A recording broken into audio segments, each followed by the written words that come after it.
अब तक उद्धव ठाकरे के पीछे पीछे चलने वाली कांग्रेस ने अपना रंग दिखाना शुरू कर दिया है। उद्धव ठाकरे विधान परिषद के निर्विरोध सदस्य बने, ये कांग्रेस को मंजूर नहीं, इसलिए उसने साफ कर दिया कि वो 2 सीटों पर अपने उम्मीदवार उतारेगी। अब अगर उद्धव ठाकरे चुनाव नहीं करवाना चाहते हैं तो उन्हें एक सीट की कुर्बानी देनी ही होगी, क्योंकि कांग्रेस के ताजा रुख से साफ है कि विधान परिषद के चुनाव को रोक पाना लगभग नामुमकिन है।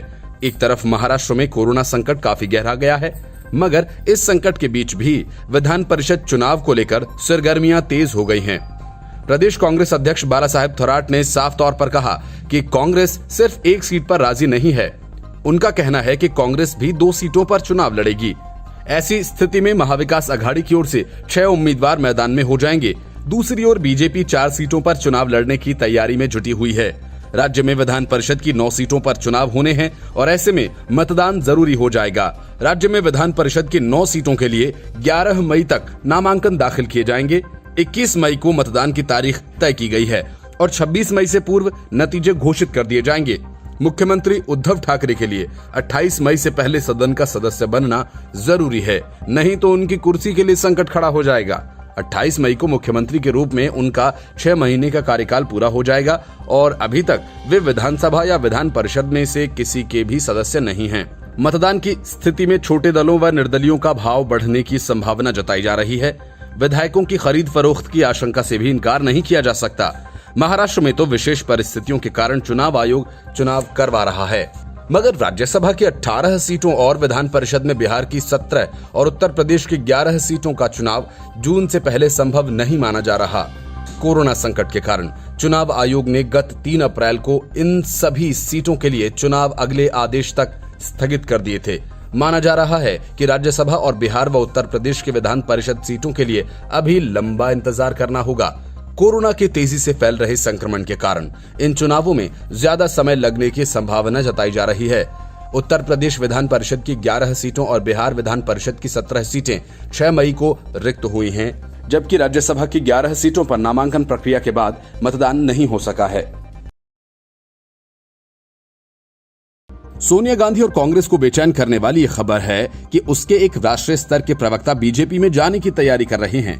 ऐसे वक्त में जब देश में कोरोना के संकट से निपटने के लिए तमाम स्तर पर काम किया जा रहा है, लेकिन कांग्रेस दल एक अलग ही किस्म की समस्या से निपट रहा है।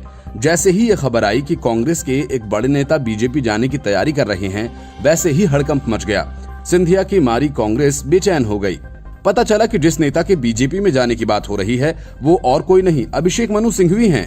पिछले दिनों कांग्रेस से कई मुद्दों पर अपनी असहमति जता चुके सिंघवी कांग्रेस के ऐसे नेता हैं जो पार्टी लाइन की बंधनों में नहीं बनते हैं और कई मौकों पर वे खुलकर पीएम मोदी के कामकाज की तारीफ भी कर चुके हैं। हालांकि कांग्रेस और खुद सिंघवी ने भी इस बात को कोरी अफवाह करार दिया और ऐसी किसी भी बात से साफ इनकार किया है। अभिषेक मनु सिंघवी ने इस बात को लेकर कई सारे ट्वीट भी किए हैं। अपने हर ट्वीट में उन्होंने इस बात को गॉसिप ठहराने की कोशिश की है। इसी क्रम में उन्होंने एक शायरी भी ट्वीट की। उन्होंने लिखा कि हमारी अफवाह के धुएं वहीं से उठते हैं जहां हमारे नाम से आग लग जाती है। एक अन्य ट्वीट में सिंघवी ने लिखा कि कागज के पन्नों पर लिखा कुछ और नहीं है, ये जो दिख रहा है वही है, हुआ कुछ नहीं है। ऐसे ही एक ट्वीट में सिंघवी लिखते हैं कि अफवाह थी कि मैं बीमार हूं, लोगों ने पूछ पूछ कर बीमार कर दिया। सिंघवी की तरह ही कांग्रेस प्रवक्ता रणदीप सिंह सुरजेवाला ने भी इस बात का खंडन किया है। सिंघवी कांग्रेस छोड़ बीजेपी में जाने वाले हैं। सुरजेवाला ने इस बाबत एक ट्वीट किया। अपने ट्वीट में उन्होंने लिखा कि सूचना के इन स्रोतों का उद्देश्य प्रतिष्ठाओं को धूमिल करने का है। हम उन्हें उस अवमानना के साथ खारिज करते हैं जिसके वे हकदार हैं। लेकिन सियासत की ये खासियत है कि जो होता है वो दिखता नहीं और जो दिखता है वो होता नहीं। सुरजेवाला से लेकर सोनिया गांधी तक इस बात को वे अच्छे से जानते हैं। राशन चोरी के आरोप सिर्फ ममता बनर्जी की सरकार पर ही नहीं लगे। इस लिस्ट में दिल्ली की केजरीवाल सरकार का नाम भी है, जिसने अप्रैल में केंद्र की तरफ से दिए गए राशन का महज 1% ही जनता में बांटा।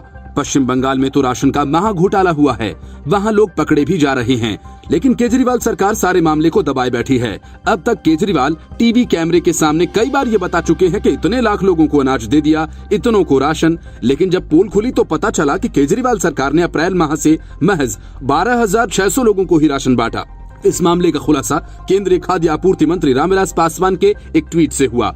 उन्होंने अपने ट्विटर हैंडल से सभी राज्यों को आवंटित किए गए प्रधानमंत्री गरीब कल्याण अन्न योजना के तहत खाद्यान्नों की जानकारी दी, जिसमें उन्होंने बताया कि राज्य को कितना खाद्यान्न आवंटित किया गया और उसने कितना खाद्यान्न अब तक लाभार्थियों को वितरित किया है। इसमें उन्होंने दिल्ली के मुख्यमंत्री को टैग करते हुए कहा, अभी तक दिल्ली में अप्रैल माह के लिए आवंटित खाद्यान्न में सिर्फ 1% ही राशन वितरित किया गया। यही नहीं, उन्होंने अरविंद केजरीवाल को खाद्यान्न वितरण में तेजी लाने के लिए कहा है ताकि हर जन तक भोजन पहुंच सके। पासवान के इस ट्वीट के बाद #राशन खा गया केजरीवाल तेजी से ट्विटर पर ट्रेंड कर रहा है। ट्वीट कर रामविलास पासवान ने लिखा कि दिल्ली को अप्रैल के लिए 36,367 टन अनाज आवंटित किया गया, जिसमें से 1% से भी कम 12,600 लाभार्थियों को 63 टन अनाज बांटा गया, जिसके बाद ट्विटर पर #राशन खा गया केजरीवाल ट्रेंड कर रहा है, जिसमें कुछ वीडियोस डाले गए हैं और लोग बता रहे हैं कि वो रोजाना स्कूल्स पर ई-कूपन लेकर पहुंच रहे हैं, लेकिन राशन नहीं मिल रहा। यही नहीं, केजरीवाल द्वारा कोरोना किट पर भाजपा के नेता कपिल शर्मा ने ट्वीट किया है कि उनका कहना है केजरीवाल सरकार ने केंद्र के फ्री राशन का केवल 1% राशन बांटा, लेकिन कोरोना के नाम पर करोड़ों में ये किट खरीदी, जिसमें चांसलर, तेल, तड़का, नमक, मुंशी हल्दी है। क्या है ये कंपनियां? किसको करोड़ों रुपए दिए जा रहे हैं? ये क्या खेल चालू है? बीजेपी सांसद हंसराज हंस ने ये ट्वीट कर कहा कि दिल्ली वालों के हक का अनाज भी खा गई केजरीवाल सरकार। आप सरकार की नाकामी की वजह से कोरोना ने दिल्ली में भयानक रूप ले लिया है। कमलनाथ की जब से कुर्सी गई है, उनके सितारे ठीक से काम नहीं कर रहे। जब भी कोई मुद्दा वे उठाते हैं, लेने के देने पड़ जाते हैं। ताजा मामला यह है कि कमलनाथ के दिल में अभी भी मजदूरों को लेकर कुछ करने की लहरें उठने लगी। उन्होंने झट से शिवराज सिंह चौहान को पत्र लिख दिया कि वे प्रवासी मजदूरों की लिस्ट बताएं, सबका किराया दें। कमलनाथ की इस चिट्ठी से बीजेपी भड़क गई। कमलनाथ को जोरदार जवाब नरोत्तम मिश्रा ने दिया। उन्होंने कमलनाथ से ही सवाल पूछा कि मजदूरों को आने जाने का कोई पैसा दिया हो तो बताएं। केवल मीडिया में आने के लिए इस तरह का पत्र लिखते हैं, जब मैदान में निकलना था तब नहीं आए, अब क्या आओगे? उन्होंने आगे लिखा, कोरोना चिंता की बात है, घबराने की नहीं। यदि किसी स्वस्थ व्यक्ति को कोरोना होता है और वो 3 दिन के अंदर अस्पताल पहुंच जाता है तो उसकी मौत नहीं होगी। सरकार ने महामारी से निपटने के लिए पूरे प्रबंध किए हैं। नरोत्तम मिश्रा ने लिखा कि हमारा उद्देश्य है कि मौतें कम हों। प्रदेश में मरीजों के मिलने के साथ ही वे ठीक भी हो रहे हैं। मंत्री मिश्रा ने बताया कि अब तक 1 लाख मजदूर वापस आ चुके हैं। हमारी कोशिश रहेगी कि हर जिले में एक ट्रेन आए ताकि कलेक्टर को परेशानी न हो। साथ ही मध्य प्रदेश में रहने वाले 600 कश्मीरी छात्रों को भी वापस भेजा जा रहा है।